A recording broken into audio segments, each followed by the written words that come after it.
Hi, and welcome to Blue Learning. This is Mike, and today what we're going to do is we're going to cover an IRS publication that's the basis of a written information security plan. So a WISP is something that the IRS requires anybody that does tax preparation, where you're handling personal information, personal identifiable information. So if we just look real quick at the IRS WISP, let's just Google it here. Okay. So as you'll see, the IRS WISP is here creating a security plan. So this is document 5708. And what this is, it's just basically a template for how to create a security plan. And a security plan is just basically good cyber hygiene for how to handle and how to protect tax preparation data. So if you look, this is the basis of this document is 4557. There's also a 1345. Let me see if I could open these in a new tab just to show you. We're going to cover 4557 in depth today. But while we're talking about a WISP, let's just look at that document 1345. This has to do with e-file returns. I'm not an accountant and I don't do taxes. I'm a cybersecurity guy. But this has more to do, these are guidelines for your e-file. So we're going to close this one. And that other document is a breach response guide. FTC data breach response guide. So what that guide is basically what to do if you do have a breach, what are your obligations, and what are your requirements. Okay, we're not going to cover that one today. We're only going to cover the publication 4557 because that's the basis of protecting taxpayer data. So let's go ahead and review this. I'm going to go through, I want to say every line, but not quite every line, but we're going to basically go through the whole document. I'm going to explain what these requirements are. And this isn't just limited to tax preparer information. Any business, if you want to know, well, I want to make sure that we're doing the right things in our business, this is the document to follow. This is very good cyber hygiene and data protection hygiene for any office. So even though it's designed more for CPAs and accounting folks, it's really good practice for anybody in any office. So let's go ahead and cover this. So a little narrative here about data theft. Okay, protecting taxpayer data is the law. So this is based on, according to the Safeguards Rule, those other documents I just showed you. All right, so protecting taxpayer data is good business. Data security can protect your business as well as your clients. Theft could mean loss of reputation, loss of money. Yeah, that is kind of true because, when you do get breached, you do have to notify all of your clients. So if you take the data security away from that, it is quite embarrassing to have to email all of your clients to admit that you had a breach. So make sure you you do everything you can to prevent that, because not only is that a possible legal problem, that could be a PR nightmare for you. Okay, so we certainly don't want that. Okay, so let's just look at the basic security steps. So here's some basic security steps. So learn to recognize phishing emails. I got an email today and I had a customer ask me if this was fake or not. Let me bring up that email and I'll show you. It turns out that it was a fake email. So let me just bring that over here and show you that exact email. We'll just show you what a live phishing email looks like. Okay, so this was given to me from Ron, and this is the email right here. So this is a phishing email that came in today. I wasn't planning on showing you, but it's a very good one. And this is how I determined if this is phishing or not. So register.com, they gave a notice about this customer has been flagged. Okay, so it's been flagged. Notice the misspellings here. Now, the misspellings are going to get fixed when they figure out how to do this with AI. Okay, AI is not going to have any misspellings. But you do see, I see a space here. So, and a double space here, okay? This doesn't look right. So, what I did is I looked at confirm sign in. See how I'm clicking on confirm sign in? I'm supposed to be going to register.com, but look down here on the bottom left. See that? That isn't going to register.com. Okay, so this is highly suspicious. So this is a fake email. Look at all these. Very sloppy too. Anyway, wanted to show you that. That's a fake email. So right there, learn to recognize phishing emails. You don't have to click on anything on a phishing email to determine if it's bad. Highlight it and then look at that bottom left. Right? Look down here. That's going to show you where that site's going to go to. So in that example, if it's register.com, I expect to see a register.com address down here on the bottom left. Okay. All right, anyway. Okay, so install, let's see, create a data security plan. So that's part of that WISP, is that it forces you to create that plan. Review the internal controls. So now let's look at some of the internal controls. Install anti-malware. You got to do that. Use strong passwords. 8 or more characters. So here's some password guidance here. Implement multi-factor authentication. So there's a Google Authenticator app that is free. This is all free. So if you guys use a security software, make sure that you turn on that two-factor. I think every software that handles data like that will have a two-factor authentication. Turn that on. It's very important. And what basically the two-factor does is it proves that you are who you are. If you're going to log in, it sends it to your phone or another device that you have on your person. Okay, encrypt all sensitive files or emails, especially those with taxpayer personal identifiable information, and use strong password protections. So when you encrypt, let's talk about encryption for a little bit. Most people would say, well, my computer is encrypted because I use a password. Okay. Passwords, even though the password might be encrypted, the data, the files, the documents, the photos, and all that stuff on your computer is not encrypted. Okay. If I were to take your laptop, say I break into your office or break into your car and take the laptop home, I could get by that password no problem. In fact, I'm going to just pull the hard drive out, stick it in a computer, and try to access all that data. And likely I will, whether you have a password or not. If that data is encrypted, then when I mount that computer to my, that drive to my computer and try to access all the files, I don't see anything. I can't access any file anywhere on that computer.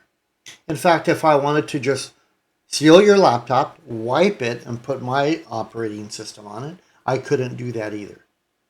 Okay, that BitLocker or that encryption type is going to prevent me from just wiping the drive.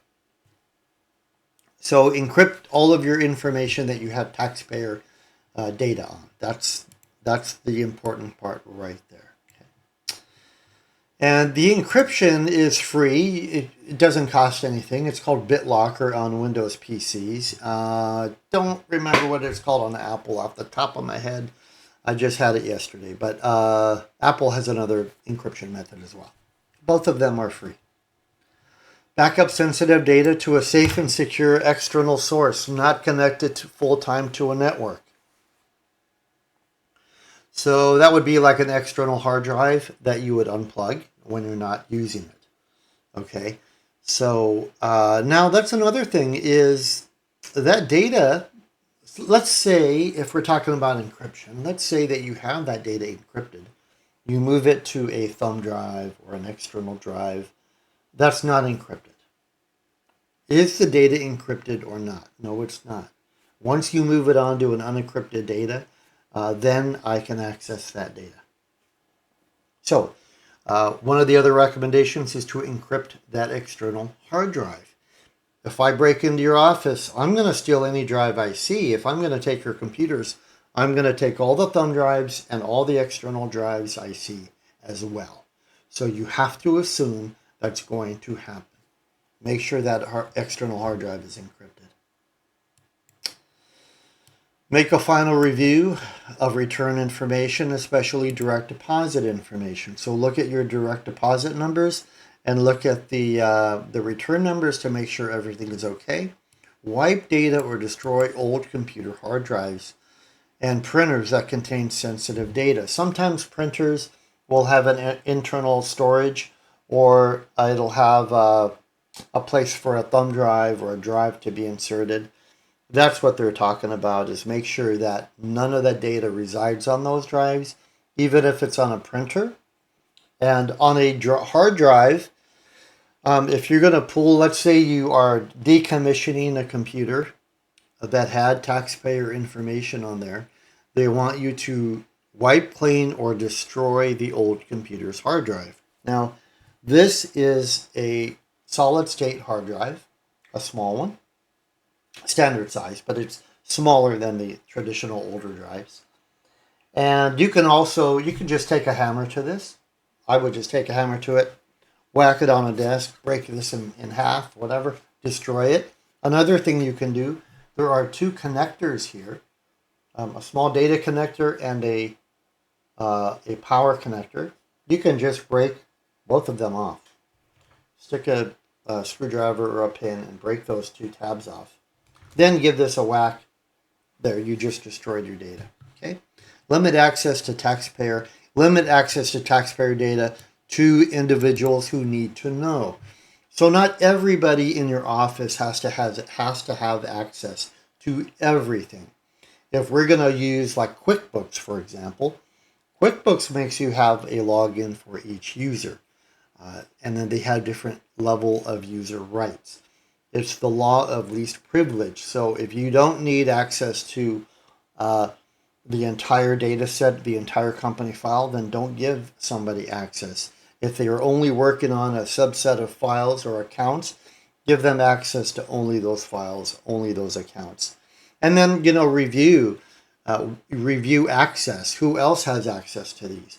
Have you given access to these files or this QuickBooks file, and the employees are no longer here? Do they no longer work on those accounts? Do they have any business inside of those accounts? So make sure not only you're adding permissions as needed, but that you are also taking away permissions if they don't need it. Equally important, because over the period of a year or 2 years or 3 years, you're going to have a lot of old accounts that haven't been cleaned up, that have permissions all over the place. That's not good hygiene. When you go into your QuickBooks or your Tax Slayer or whatever program you use, go in periodically to the administration and the user administration and make sure the users are cleaned up. Review the permissions, especially out of date or out of employees that are not here anymore. Make sure you remove them. Okay. Check e-file applications and PTIN accounts for total returns. So make sure the total returns match, your current number of returns, and then deactivate any unused EFINs. Withdraw from any outstanding authorizations for power of attorney or tax information. If you have any of those outstanding authorizations out there, like I just said about the user permissions, remove those. Implement audit trails as part of your computer logging as well. Implement audit trails or audit logs that record all activities that occur. For example, if your computer got hacked at 2 in the morning, then we should be able to go to your computer and look at the logs to see who logged in at 2 in the morning, what account was used. That's part of the logging that is needed on your PCs. Okay, implement a clean desk policy. A clean desk policy is a policy that basically, a very easy policy. It's just basically you're not going to have any taxpayer information around your desk. Okay, so me as a cybersecurity guy, I'm going to come over to your desk, talk to you, ask you to lunch, see what's going on this weekend. But I'm also going to be looking over your desk. I want to make sure that there's no driver's license copies laying around, that you don't have any post-it notes with passwords or, somebody's information written down. You want to make sure that, yeah, you're going to have it on your desk to do the work. If you step away to the bathroom, if you step away for lunch, or when you leave for the day, you have to make sure that stuff is not anywhere on your desk. Lock it up, make sure that it's secure. Okay. Report any data theft or loss to the appropriate IRS stakeholder. So an IRS stakeholder is a designated person in your office or in your company that is responsible for data and data security. Typically, this is going to be the owner or the manager or something like that. If you have an IT person, it may be them. But it typically, in a small office, it typically is going to fall on the ownership of the business. Okay, stay connected through IRS subscriptions. So IRS has a few subscriptions. We also have a weekly newsletter that goes out called the Weekly WISP. And the Weekly WISP is our way of keeping everybody updated with any laws or changes or penalties that might be in effect. So you're going to get a weekly update on anything cybersecurity-wise that is affecting your practice. And educate clients about the availability of the identity protection PIN for taxpayers. So you also have an identity PIN number for your taxpayers. Make sure you review that and make sure that that's up to date and available.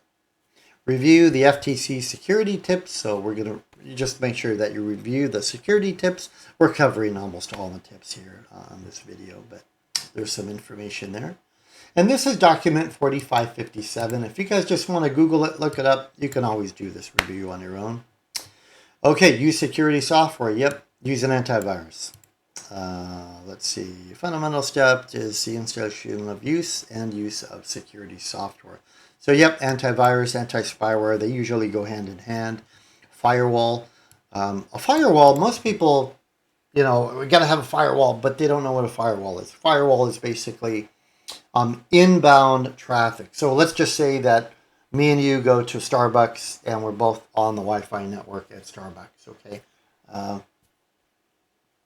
A firewall is going to block unwanted queries into my computer. So when you call for like yahoo.com, it goes out of the router and then yahoo.com comes back in through the router. That is allowed traffic. It hits that traffic.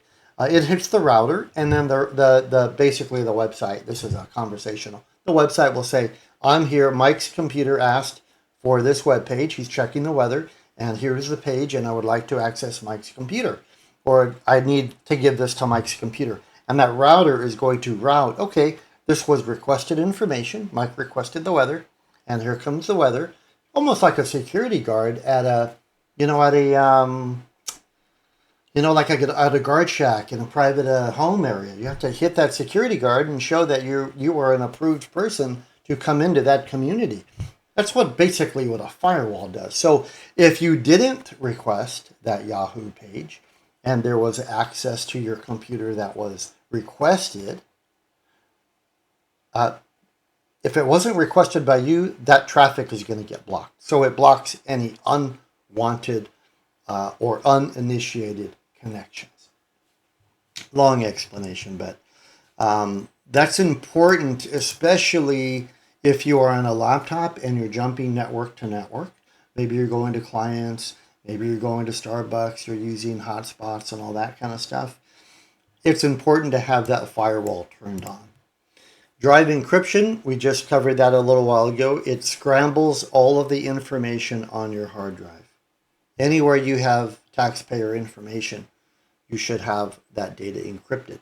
Somebody emails you a file and you download that file on your phone, well, now your phone has personal information from taxpayers, correct? Then that has to be, that cell phone that you just downloaded the data on has to be encrypted as well. Okay, for recommendations, okay, set security software to up. Okay, so we're going to update the security software automatically. Make sure all of your security software, including your browsers, are set to do automatic updates. And when there's updates available, do them. Okay, updates are typically going to be security updates that got reported, the vulnerabilities that were found in that program. So update that. Creating strong passwords. So another element of this document is creating passwords and maintaining them. I'm not going to get into all this password stuff, but get some good passwords. Don't use the same password for email as you do for your bank. Because if I'm a hacker and I get a hold of one password, I'm trying that for everything. Everything. I'm going to your bank. I'm going to all your stuff. I'm going to your social. I'm going to try all kinds of stuff. So use different passwords for these things. Avoid personal information. Okay, so yep, don't do that. Don't reuse your passwords. Don't use your email address as your username. We've all been guilty of that. Okay, don't disclose your passwords. Don't tell anybody your password, of course. Do not overlook a critical step in protecting accounts, multi-factor authentication. Okay, I know it's an extra step, but it should make you feel good as you reach for your phone to do that factor. It should give you a little bit of security, a little bit of assurance that you have to have two factors. If somebody tries to get into my account from across the country, and I have a two-factor on, my phone's going to go off. Okay, that's why they want to have that. So don't get your phone stolen and your laptop stolen and your password stolen. That is humongous problems for you. Okay, secure wireless network. So now we've already kind of talked about the data at rest, the data sitting on your computer.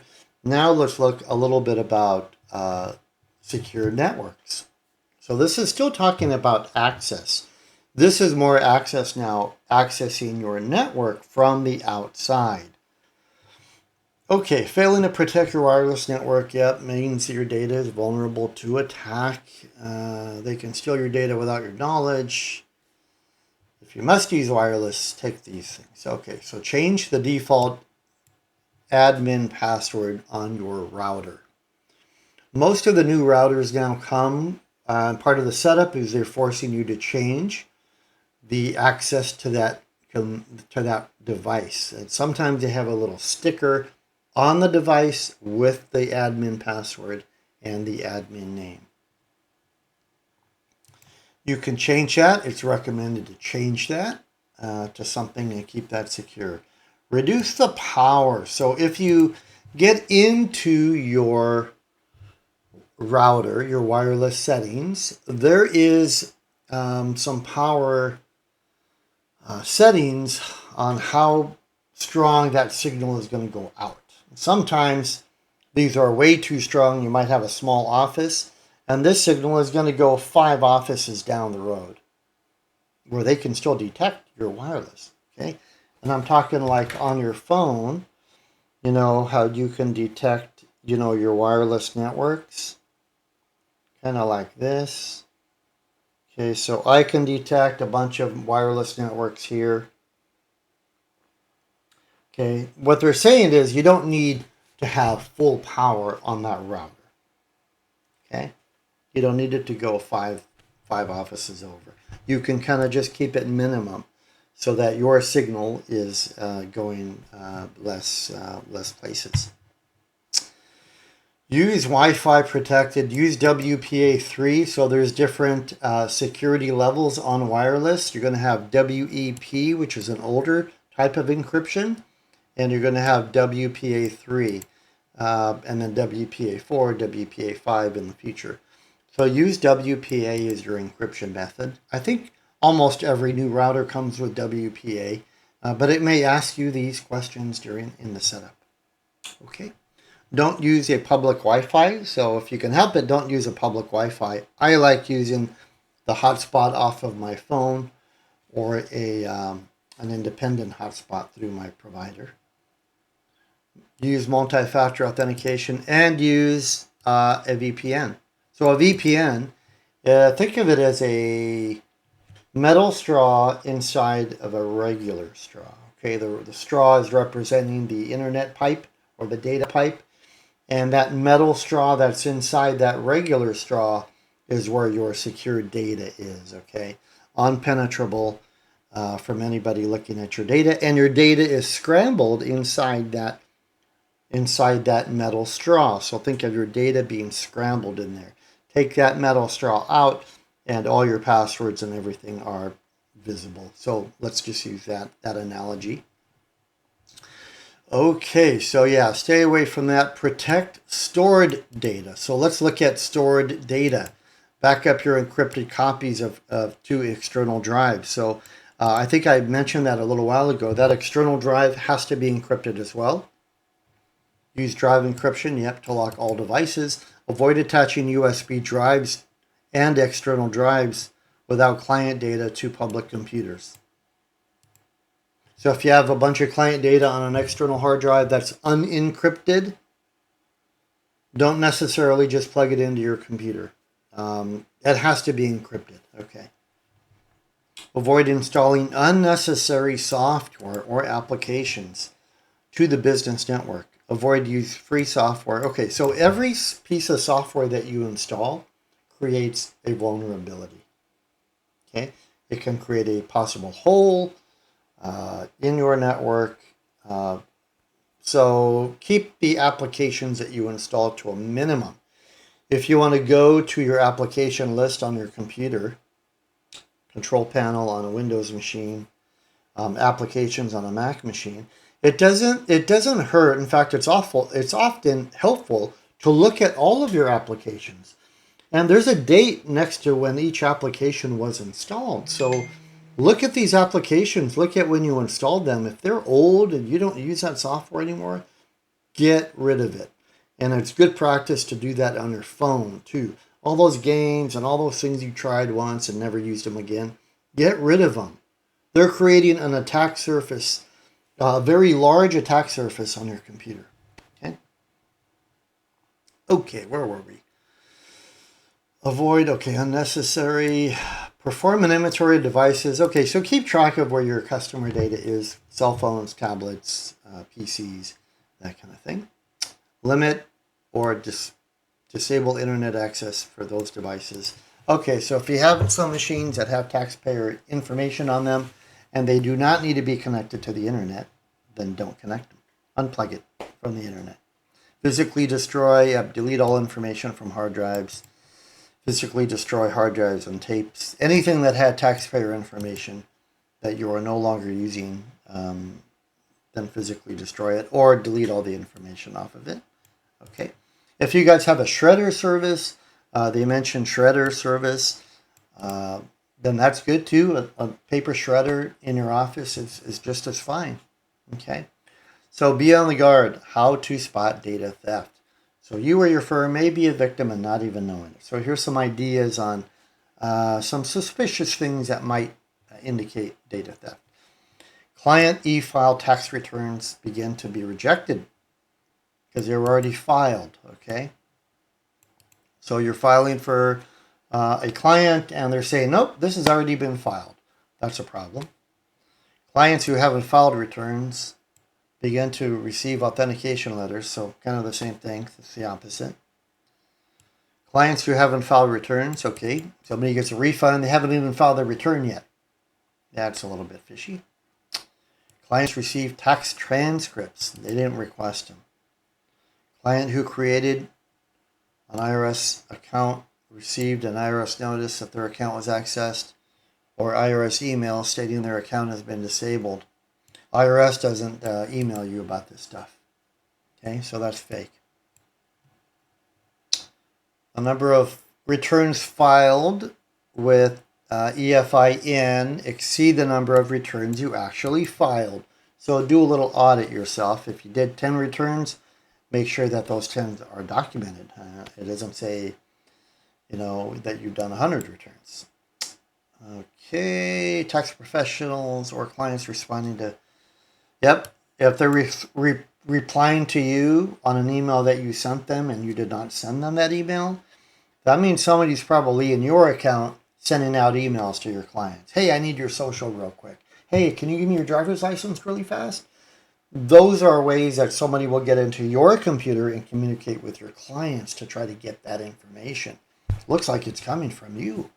So be on the move, be on the lookout for that. That's interesting. Okay, network computers running slower than normal. Computers turning themselves on, or a mouse moving, a mouse moving by itself. Yeah, highly suspicious. There we go. Computer cursors moving by itself. Yeah. Very suspicious. Network computers locking out. Okay, if you're locked out, you can't access your computer. You use the same PIN number every day. Today you come in and the PIN doesn't work. Very suspicious. That's where those logs come in. We could look at the log and say, okay, what happened on this computer in the last, 12 hours? So maybe somebody got in and changed your PIN number.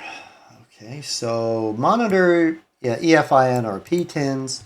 PTIN is just PTIN number is what you need from the IRS to do tax preparers information.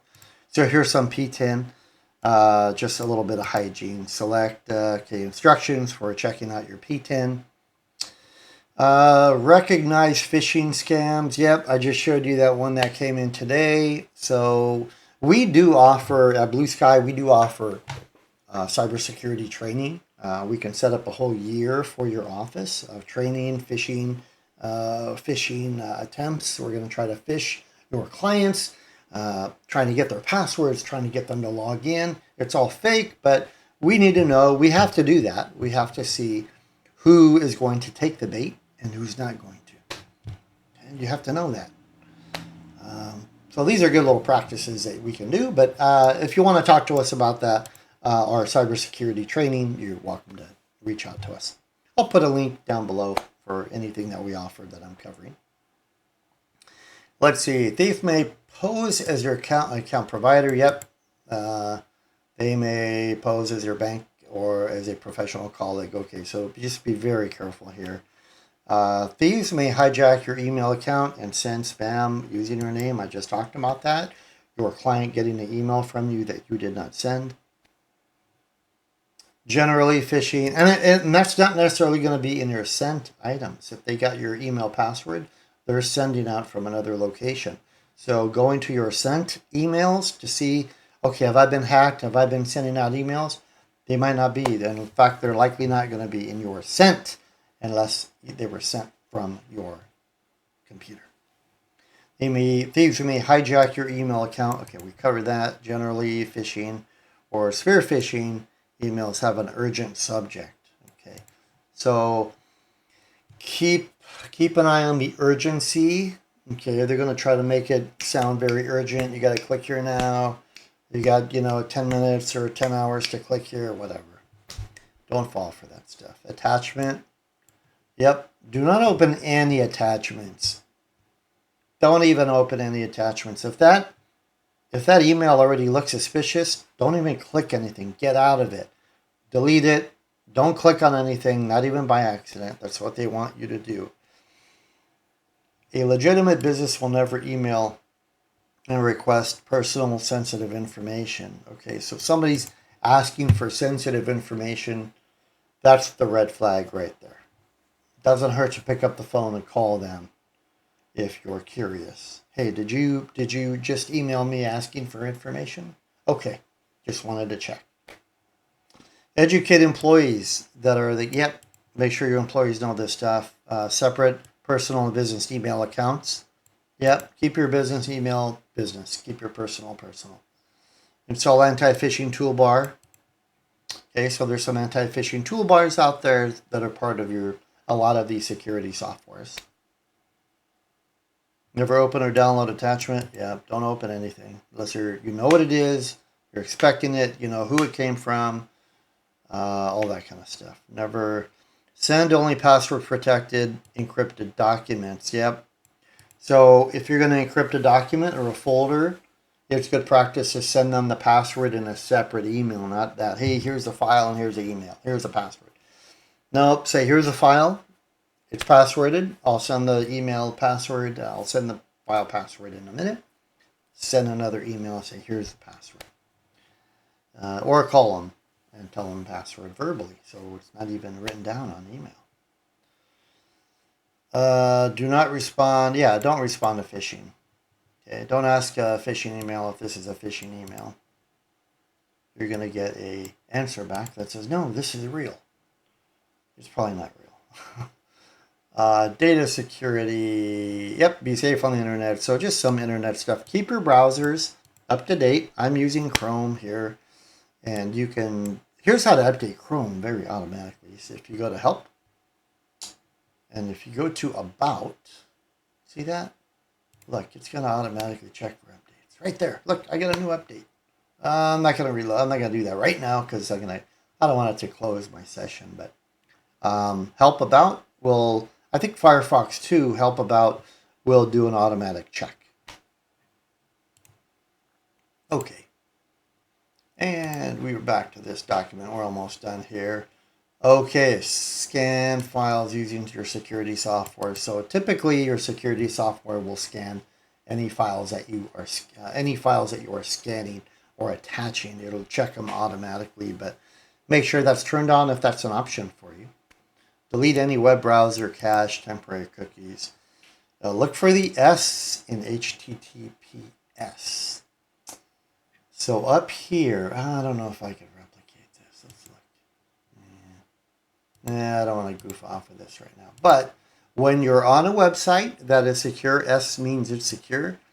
Look for HTTPS IRS.gov. So if we go here, let's just go IRS.gov. Okay, IRS.gov. If we do that, and it's not showing us. Oh, there it is. Look, click on the line and you'll see. See how it's HTTPS?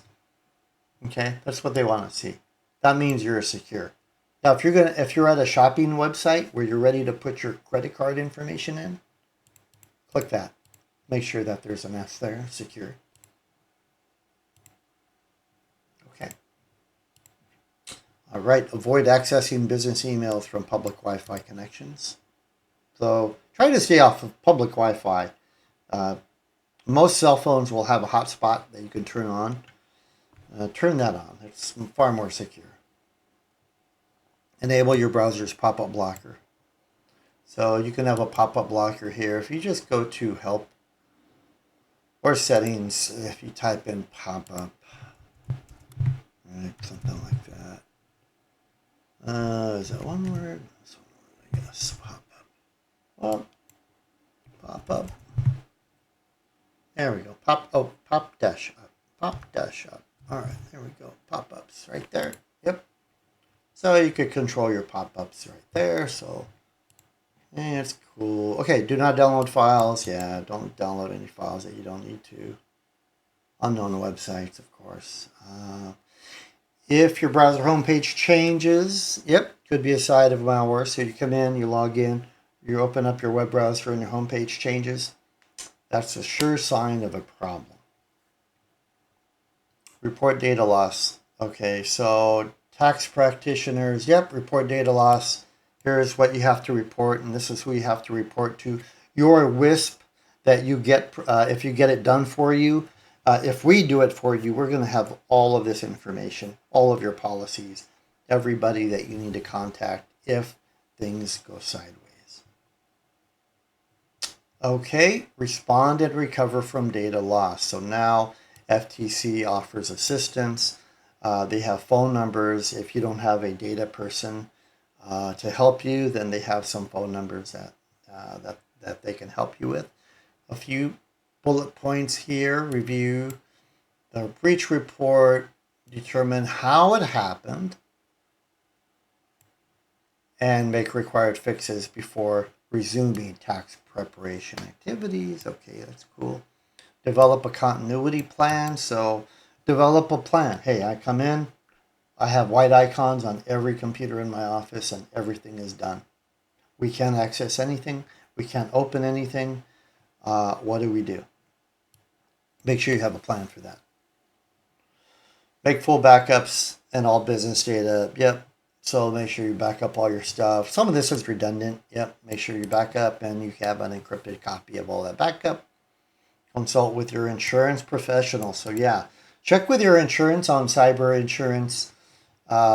Next time do you renew your policy or you're on the phone with your agent, ask them, hey, do you have cyber insurance available? They might make you have a WISP or some kind of documentation like this written down, but talk to them about that. Complying with the safeguard rule. I'm not really going to cover all this. Just basically, you better comply with it. I think basically what they're saying is you better comply. Designated qualified, yep, we covered that. Qualified information security person in your office. Implement multi-factor.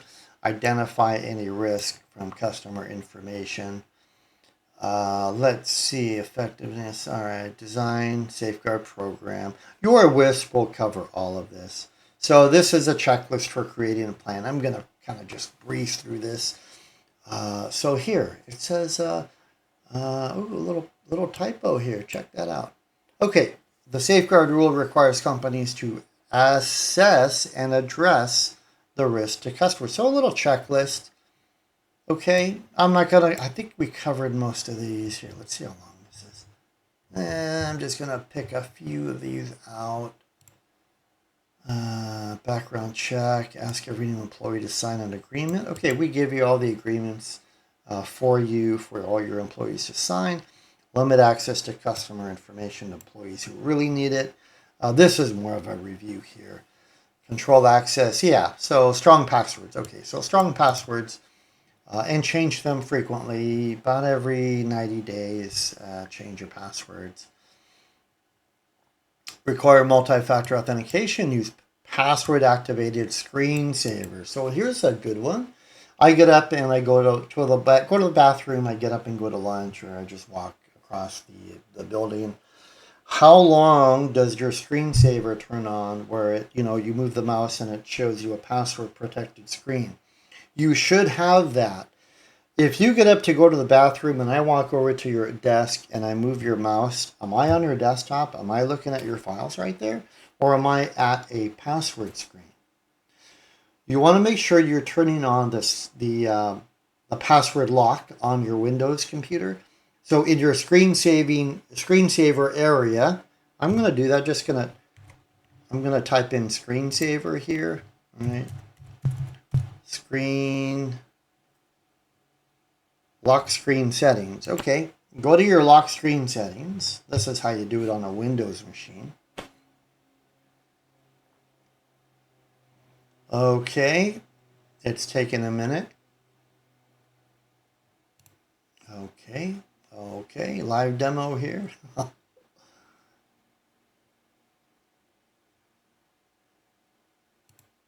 All right, let's try that again. Let's lock screen.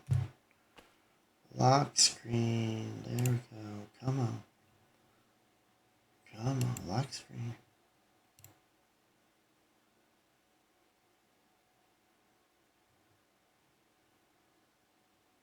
Okay, well, in this lock screen setting, I don't know why this isn't coming up. You're going to see basically a timer. How long do you want the screensaver to wait until it kicks off? Usually 1 minute is what you should have. That's the minimum. And then there's a checkbox that says also prompt for password when you wake up the screen. I wish I could show you that. I don't know why this isn't working for me, but so make sure that you set that to about 1 minute, and then you'll need a password to log back into that computer. So that's what they're saying right there. Develop policies for appropriate use of protection for laptops, PDAs, and cell phones. So if you have a policy, hey, don't check your business email on your cell phone or whatever. Just take note that any data from clients, from taxpayers that hits your cell phone, talking PDFs and all that. You gotta have that encrypted as well. Train employees. So employee training, lock rooms and file cabinets. Yep. So if your computers or your server is in a room, make sure you have a lock on it. Make sure I just can't walk in off the street, walk right up to your server room, access your server with no problem. You don't want that, because then there will be a problem. Encrypting sensitive information when it's transmitted electronically. So there's two concepts of encrypting data: at rest and in transit. At rest means as it sits on your computer or a device. In transit means as it's floating around the internet. So, for example, QuickBooks Local, where you installed QuickBooks on your computer, that everything you're doing there is local storage. If you use QuickBooks Online, when you log into your QuickBooks Online account, and as you're doing data, that's all moving throughout the internet. And that's all encrypted data. Okay, so you have encrypted as it's moving around and encrypted as it's sitting on your computer. If you're using QuickBooks Online, it's technically on their computer at rest, and in transit, it's on their systems as well. So it is encrypted whether it's at rest or in floating around the data, floating around the internet. They call that in transit. Regularly remind, okay, make sure your employees know your policy. Develop policies who telecommunicate. Okay, so telecommunication. How are they connecting to your computer? Here's a good question. If they're remoting into your systems, say you have a remote employee that remotes into your systems at home, which is where you have your company data, do they need to have their computers encrypted? No. They are accessing securely, I hope, either through, log me in or something like that, a secure transmission, where they're accessing that data. Okay, they don't need to be encrypted if they're logging into your device. But what does this say? Consider how, okay, we covered that. Impose disciplinary measures. This is your business. This is your livelihood, and this is your reputation. Okay? You don't want to make these phone calls to your customers. You don't want to send out that email that said, hey, we had a breach. That can cause major embarrassment, and it's not very cool for marketing either. Okay, prevent terminated employees. Okay, very good one. You terminated an employee, or they left, or whatever. Kill their access. You don't have to delete the account. You might need that account alive for an investigation or accessing their email like 2 weeks after they left. You might need an email, or a client says, hey, I emailed them, So you don't want to just zap the account, but you want to disable it. So make sure you disable that account. If you need to completely remove it, do so. But there may be times where you have to access emails and files that they had access to. So don't just zap it right away. But definitely kill the access. Information systems. Know where sensitive customer information is stored. You should know that. You should know if you're the owner or the manager of the business, you should know where every single bit of your customer data lives at any time. You're responsible for it, okay? Ensure storage areas are protected from, make sure there's not a hole in your roof right above your computers. Store records in a room locked. Okay, locked when unattended. Stored. Make sure you got a strong password. Wherever possible, avoid sensitive information on a computer with the internet connection. Okay, got that. Maintain a careful inventory. So you got to know what you got, where your information is, what software you have. And keep the software updated. That's another thing, is make sure that software is updated. Most of the updates on software are for security patches and holes that are fixed. Even though, they might say some new features, they're going to give you 5 new features, but they're probably fixing 20 bugs in the background that they're not telling you necessarily about. When you transmit credit card information, there we go, right here. TLS. This is if you're doing credit card information, maybe you have a credit card machine connected to a computer. What they're telling you is make sure that data is secured by TLS. I think they have just updated to 1.2. 1.1 I don't think is valid anymore. If you collect information directly from customers, make sure you have a secure connection.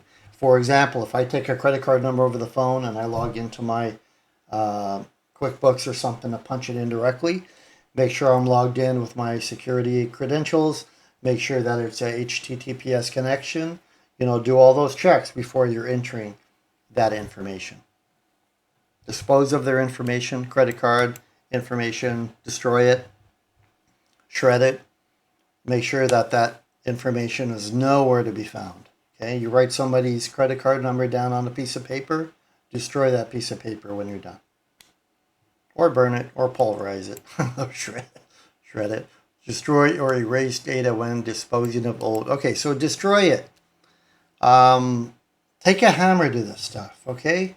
Make sure you're getting it right on the hard drive. Don't take a hammer to your tower, right? You got a computer tower or a laptop. Don't just start banging away on your laptop. Pull the actual drive out where the data is sitting. This is a hard drive. Pull the actual hard drive out. Smash it. Destroy it. Okay? That's how you get rid of data. Detecting and managing system failures. So, yep. If you have an IT person or somebody handling your machines, I'm sure they have this handled. Monitor the websites of your software vendors and read publications. Okay. Did one of your software vendors get attacked? Did they get a hack? It doesn't hurt to check up on them.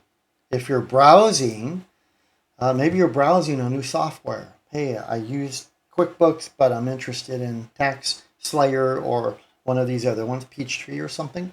Go on their website. Do a little hunting. Have they been hacked recently? If so, check that out. How did it happen? Did they fix it? So that's good practice. Check out your software vendors. And that goes for all your current vendors. Keep a folder with your current vendors. Check their website periodically. Do a news search about them. See what's going on with them. If they have access to your information, your client's information, that's important to know if they've been under a breach recently. Even though they're obligated to let you know, they might. Do some of your own research. Remember, this is your business. This is your reputation here. Check with vulnerable. Okay, we did that. Use antivirus. We got that. All right, how much more? Okay, we're almost done here. Maintain up-to-date firewalls. Yep. Make sure that ports are not used. Okay, here we go. I was at Carl's Jr. the other day looking at the back of a computer. Now, what am I looking at the back of? Open ports. What are open ports? Stuff like that. Okay, see that? That's a port. You've probably seen them all the time. You're looking at the back of a computer and all these open ports are there. USBs are just open and exposed. That is very dangerous. There's little devices you could buy that you can stick in these ports and exfiltrate data, steal passwords. Okay, if you're a business owner and you have a public-facing computer with all the ports exposed, bad news. Bad news. They could easily be compromised. Okay, make sure you put tape over those ports or put a cover so the public cannot easily access these ports. Use appropriate audit procedures, keeps log of activity. Okay, that's your computer logging, up-to-date intrusion and detection. That's basically your antivirus intrusion detection system. Monitor inbound, outbound traffic. Insert a dummy account into each of your customers' lists and monitor that account. So you can set up a dummy account called a honeypot and monitor any access to that dummy account. That's a good idea. Take action to secure any information that's been compromised. Review programs. All right, I think we're getting down to it. Consider notifying customers in the event of a breach. You have to do that. We give you that breach remediation plan. Notify customers, yeah. Notify law enforcement. So you don't want to get breached. You don't want to have to report this to everybody. Okay, it's quite embarrassing, and it could be a liability. I mean, it could really hurt your business. Okay, yep, we got that. Okay, so this is just the glossary. I'm not going to get into all these unless I see something interesting. Key logging, this is interesting. A key logger is basically, I send you a file, you click on the file. I just installed a quiet key logger that's going to key log, record every single keystroke on that computer, no matter who's using it. Very dangerous there. That means I'm going to get all your passwords. I'm going to see that you went to bofa.com. Then I'm going to see that you typed in a couple of characters and then a 4-digit character, and I will decipher that that's your PIN that you used and that's your password that you used. Do not let anybody near your computer. If they install a keylogger, you're pretty much done. Okay. Anyway, that's the rest of this. Just glossary. Thank you. I don't know how long this video is after I get done editing it, but I was hoping to stay under an hour. We're going to cover some of the other forms in another one. We're going to cover that 5708 as a guidance for how to create a WISP on your own. So thank you for hanging in there with this 20-page IRS document. And I appreciate it. And until next time, this is Blue Learning with Mike.